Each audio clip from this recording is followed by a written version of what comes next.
وقال رجل مؤمن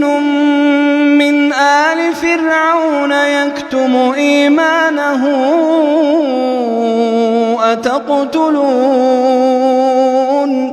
أتقتلون رجلا أن يقول ربي الله وقد جاءكم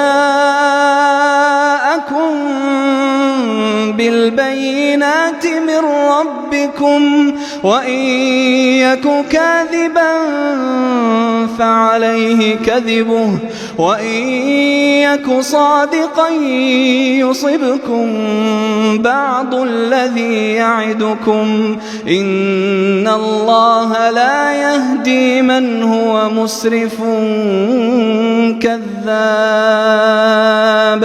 يا قوم لكم الملك اليوم ظاهرين في الأرض فمن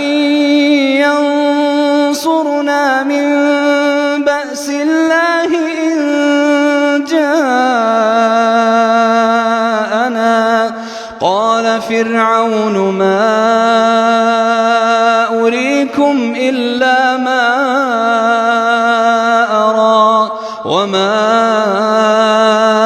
أهديكم إلا سبيل الرشاد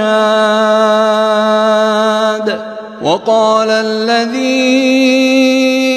آمن يا قوم إني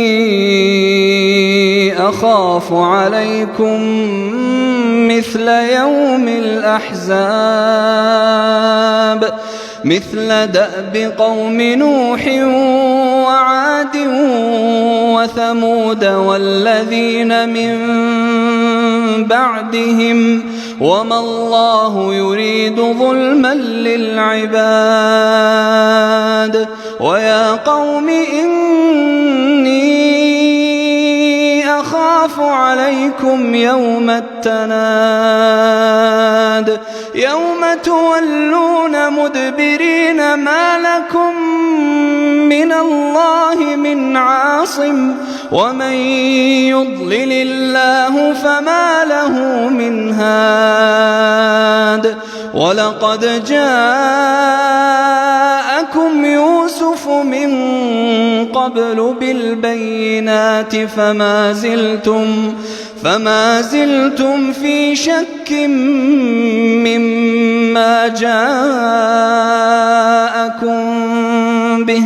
حتى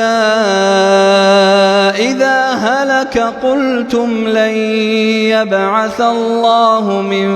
بعده رسولا كذلك يضل الله من هو مسرف مرتاب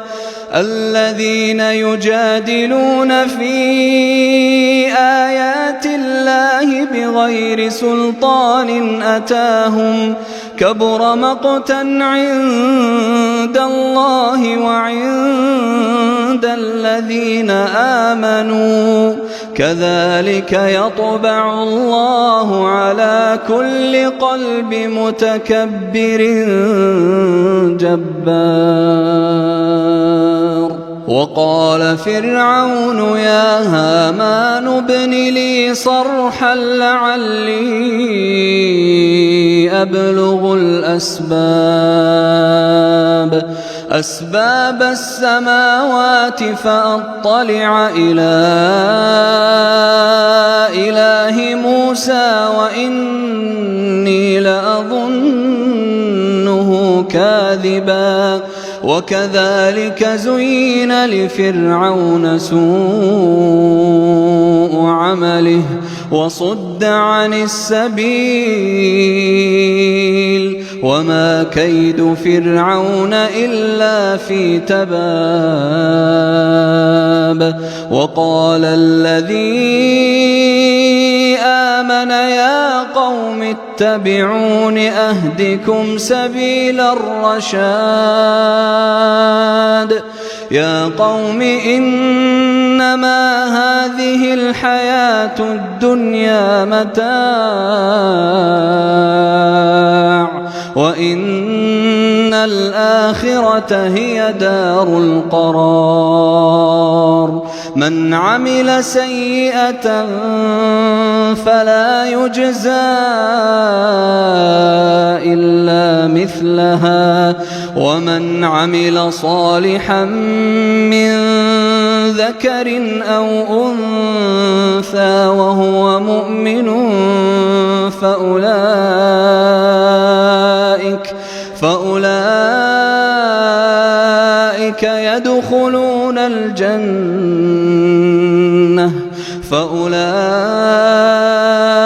يدخلون الجنة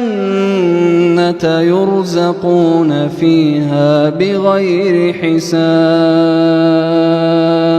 ويا قوم ما لي أدعوكم إلى النجاة وتدعونني إلى النار، تدعونني لأكفر بالله وأشرك به ما ليس لي به علم، وأنا أدعوكم إلى العزيز الغفار. لا جرم أن ما تدعونني إليه ليس له دعوة في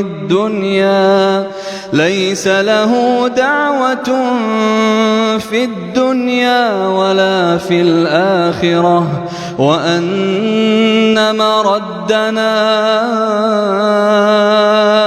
إلى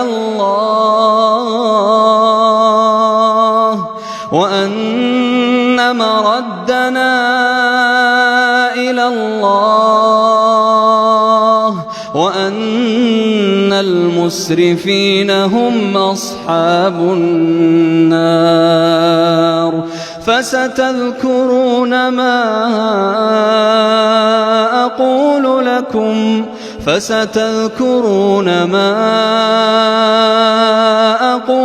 لكم وأفوض أمري إلى الله، إن الله بصير بالعباد.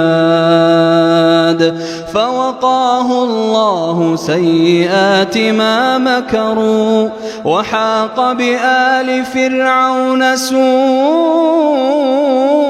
العذاب.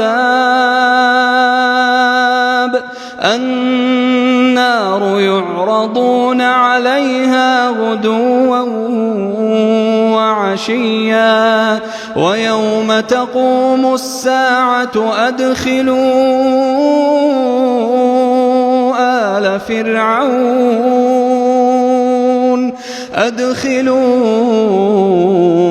آل فرعون أشد العذاب.